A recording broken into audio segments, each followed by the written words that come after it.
Mas acabou que o assunto voltou a ser o Gabigol, né? Ele fez o gol, entrou no final, foi o primeiro jogo que ele entrou depois daquela polêmica toda com a camisa do Corinthians, foi o primeiro jogo que o Tite deu uma oportunidade para ele. Ele entrou e fez o sexto gol, ele demorou 10 minutos para fazer esse sexto gol. Eu estava no estádio ontem, né? E aí, quando ele entrou, a torcida estava cantando Festa na Favela, depois ele foi bater um escanteio e a torcida vaiou ele. E aí falou que o Flamengo não precisa de você. E aí, depois ele faz o gol, é muito aplaudido. Eu realmente me surpreendi assim com as reações, né? Eu acho que a gente sempre debate aqui o que esperar do Maracanã, né? Em determinados momentos. A gente falou muito sobre o que esperar desse reencontro. E aí, ontem a gente teve uma amostra do amor e ódio, né? Que fica essa relação, é realmente uma relação muito intensa. E aí o Gabigol entra, primeiro é vaiado, uma parte da torcida cantou, né? O meu Flamengo não precisa de você, que é esse momento aí.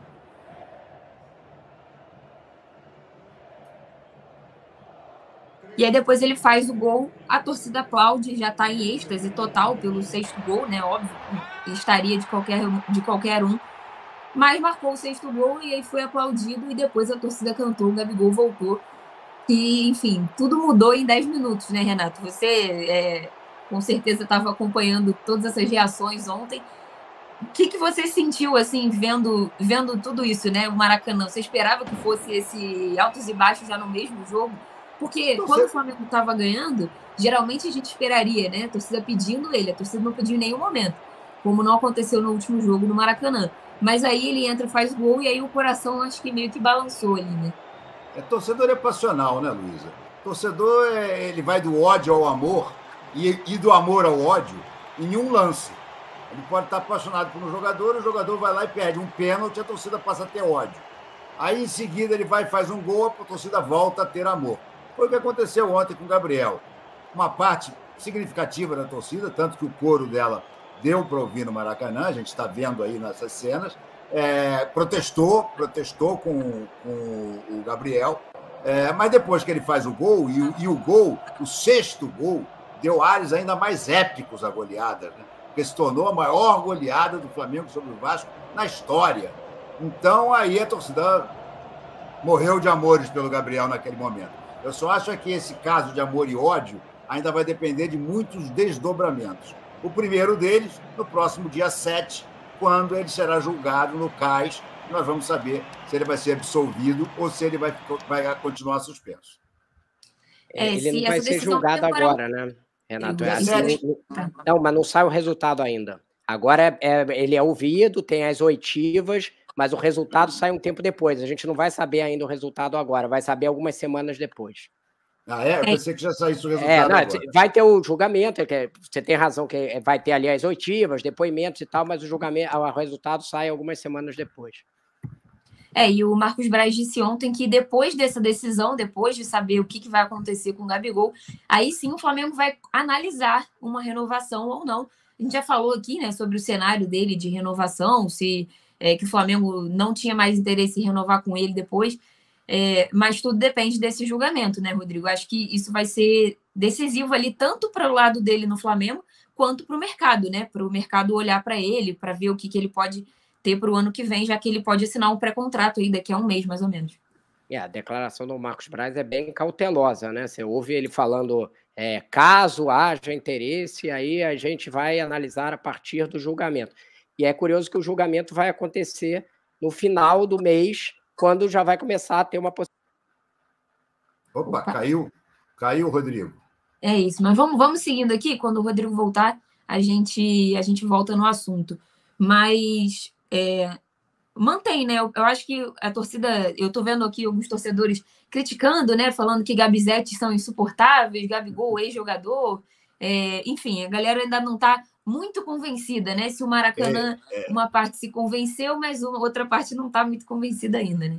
Olha o Rodrigo aí para continuar o que ele estava falando de quando será o veredito. Não, eu estou falando que ele foi bem cauteloso, né? Não cravou nada, ficou aqui no muro total, né? Dizendo que quando sair o resultado, que ele até eu acho que comete um errinho ali quando ele fala que essa coisa de que o resultado já vai ser agora, que vai ser um pouco mais na frente, mas ele fala assim, quando sair, vamos ver se é o caso de a gente fazer uma proposta de renovação e aí não sei o quê. E aí vai ter ele já vai poder, a partir de julho, assinar um pré-contrato. Eu não sei exatamente a data, porque é exatamente 6 meses, né? Não sei se exatamente cai no 1º de julho, mas ele já vai ter, tem essa outra circunstância na novela.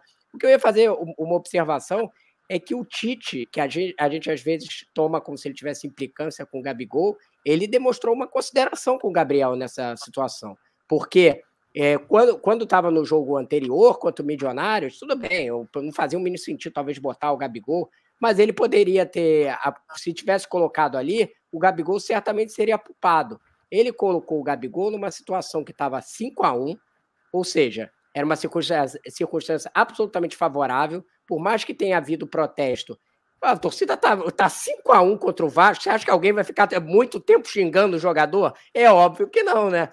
Pode ali fazer um protesto e tal, mas o que vai contar é a felicidade ali geral. As pessoas estão felizes. Não tem por que elas ficarem xingando o jogador durante muito tempo. Então foi uma circunstância que, dentro do possível, muito favorável para ele.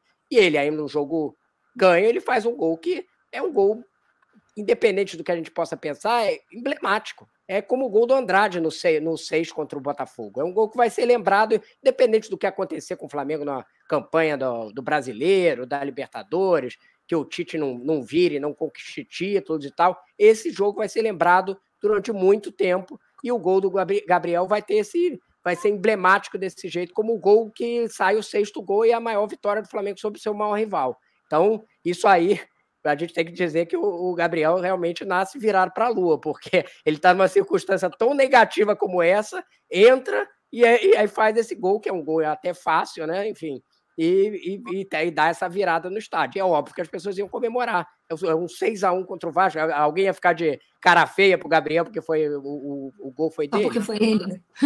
Se fosse o Zé das Couves odiado pela torcida, ia ser comemorado do mesmo jeito, entendeu? Então, eu acho mas eu observo isso, que eu acho que o Tite deu uma demonstração de que tem intenção de preservar a imagem do Gabigol e de tratá-lo como um jogador que seja pelo menos útil até o fim do ano. Não sei o que vai acontecer depois disso, mas ele deu essa demonstração ao preservá-lo no primeiro momento e usá-lo agora numa circunstância que era muito favorável. Tem muitas cenas aí, né, dos próximos capítulos. O Gabigol que viaja no dia 5, quarta-feira, para a Suíça para acompanhar para ser ouvido, né? Enfim, para acompanhar o Tanuri também vai, né? O chefe do departamento médico do Flamengo. Então, sexta-feira a gente vai começar a ter uma ideia aí do rumo, né? Do Gabigol. Vai demorar um pouquinho para sair essa decisão, mas sexta-feira vai ser um dia importante mesmo assim.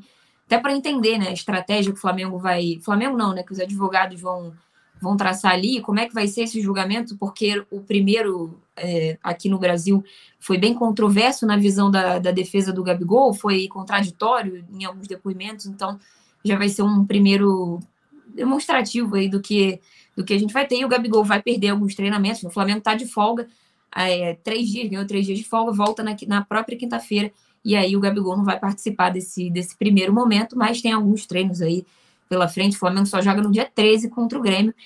Você acha que o Gabigol sendo absolvido pelo CAS e tudo dando certo, nesse atual clima de torcida perdoa e tá meio... Vamos ver o que vai dar, né? A torcida abrindo um pouco mais o coração.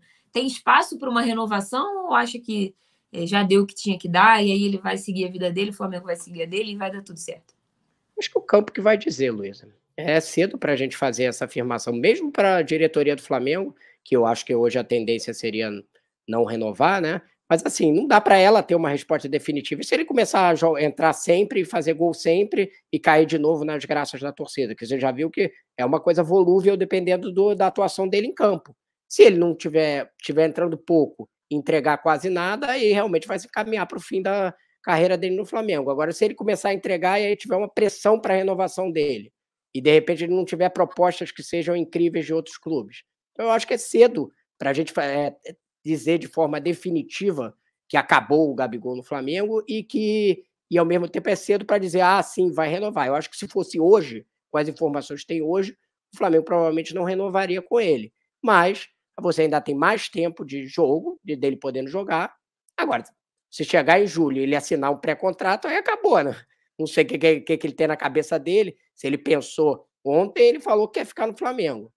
Mas assim, sabe, isso não estou falando porque é o Gabigol, não. Jogador, clube, falam a versão pública, nem sempre é a versão que e de fato eles estão trabalhando.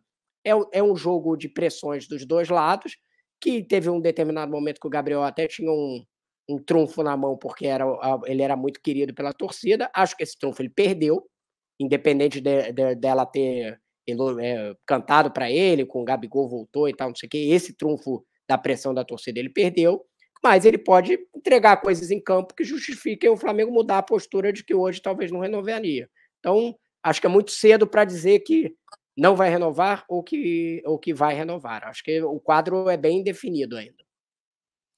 O Tite garantiu que ele segue trabalhando no dia a dia normalmente, né? O Tite vai ter um trabalho com ele que é de confiança. Assim como o Tite conseguiu fazer com o Alan, com o Cebolinha, que tá jogando muito já, desde que o Tite chegou, Cebolinha recuperou um futebol que ele já não tinha há muito tempo, e é um trabalho que ele precisa fazer com o Gabriel também, né? É um trabalho difícil, de confiança, até porque antes de toda essa polêmica, o Gabriel já não estava bem, né? Ele já estava jogando mal, ele já ficou um tempo parado, então ele já estava precisando realmente voltar a ser o Gabriel. Desde o ano passado Tecnicamente, ele não justificava nenhuma renovação, antes mesmo de todas essas confusões. Mas, assim, é o que eu falei antes, Luísa. Eu acho que o Tite deu uma demonstração de que ele conta com o Gabriel, porque se ele quisesse queimá-lo, teria sido muito fácil nesse período. Ele usou o Gabriel na circunstância mais favorável para o Gabriel. Então, eu acho que pensando no que ele tem até o fim do ano de gestão de grupo, de querer um segundo centroavante e de como ele trata os jogadores, o Tite é muito conhecido por essa questão de ser um cara muito habilidoso na gestão de grupo, ele está apostando que, como se o jogador vai ficar até o fim do ano, eu quero ter ele como um jogador útil aqui dentro. Então, nesse cenário aí, pelo menos chance o Gabriel vai ter. É verdade. O Clênis falou Gabigol, Gabriel 10, ídolo máximo, amo muito. Foi o primeiro gol dele com a camisa 10 ele não é 99. mais. 10, ele, mais no coração dele, ele é 10 Mas ainda. entendi. Não, eu tô só fazendo uma piada aqui em cima da colocação dele. Eu vi ontem um vídeo de um menininho chorando muito quando o Gabigol faz, né, o gol. Então ele tem um efeito ainda principalmente sobre as crianças, né, uma relação bem forte que foi construída. É o maior ídolo da geração, então não tem muito como questionar isso, né? Independentemente do que aconteceu, ele marcou uma geração inteira de rubro-negros. Então, aí, enfim, a galera tem uma galera As manifestações aí são mais favoráveis ou mais negativas, Luiz? Você me diz, porque eu não estou conseguindo ver o chat daqui. Acho que está mais negativo aqui pro lado do Gabigol, mas eu estou percebendo torcedores de outros clubes também. Então tem que fazer esse contraponto aqui, mas tem uma galera. O Nilson falou que o que ele tem de melhor, movimentação e posicionamento, não funciona como centroavante. O Gabigol já não está mais naquele como centroavante ali, de fato, tem algum tempo, né? Naquele time ali de 2022, por exemplo, para jogar junto com o Pedro, ele já mudou completamente de função. Eu vejo hoje ele bem perdido também ali, às vezes, em alguns jogos. Como ele está meio fora de ritmo, ele entra no jogo, aí fica sem saber. Ontem, uma das primeiras bolas que ele tocou, ele já perdeu, então ele ainda está recuperando de fato esse ritmo, né? Como ele não teve muitas oportunidades, fica mais difícil ainda. Então, vamos ver como é que. Tem razão, né? A característica do Gabigol sempre foi jogando com 2 atacantes, porque ele consegue fazer essa movimentação por trás da zaga e não ficar mais preso como fica o Pedro. Não que o Pedro seja completamente fixo, mas como centroavante no meio entre os dois atacantes. Agora, o que a gente observa é que, independente da característica, é isso que você disse, Luiz. Como ele está tecnicamente mal, às vezes ele nem consegue fazer jogadas simples, que são se antecipar, fazer um passe, uma conclusão a gol ali com mais velocidade, ele está meio fora de ritmo. Por isso até achei que o gol vai ser positivo para ele, porque ele conseguiu chegar no tempo da jogada, por mais que tenha sido um gol, foi um gol fácil, mas enfim, ele chegou no tempo da jogada, concluiu. A gente já viu algumas outras bolas aí que passavam na frente do Gabigol, ele nem chegava na bola, né? Nos outros centroavante, né? Estava ali posicionado. Exatamente, ele chegou na bola, então fez o gol, meteu o pé na bola, então aumentou um degrauzinho, pelo menos ele subiu ali ele ainda tem muita escada para subir, para voltar onde ele estava. Ele veio de uma queda muito grande, precisa ter muito degrau para subir, mas pelo menos um degrauzinho ele subiu. Quando ele voltou da suspensão, ele postou um vídeo subindo, né, uma escada gigantesca. Ele continua nessa escada, né? Ele desceu vários. Ele adora, né, essas imagens de... eu acho que foi o Tirone, que é nosso âncora, diz que o Gabriel é um gênio da comunicação. De fato, ele é um cara que trabalha muito bem essa coisa da imagem dele com a torcida e tal, não sei o quê, é o mérito dele isso. Com certeza, o número 99 é o símbolo do infinito, né? Ele tem todo um Ele arrumou um significado. jeito de transformar o que era ruim em uma perda de hierarquia, em algo que ia ser positivo para ele. É isso, ele tem esse dom da comunicação, não é à toa que as crianças adoram ele. O João falou, dar a 10 para ele foi um pecado. Aí realmente o Gabigol não foi bem com a 10. Qual?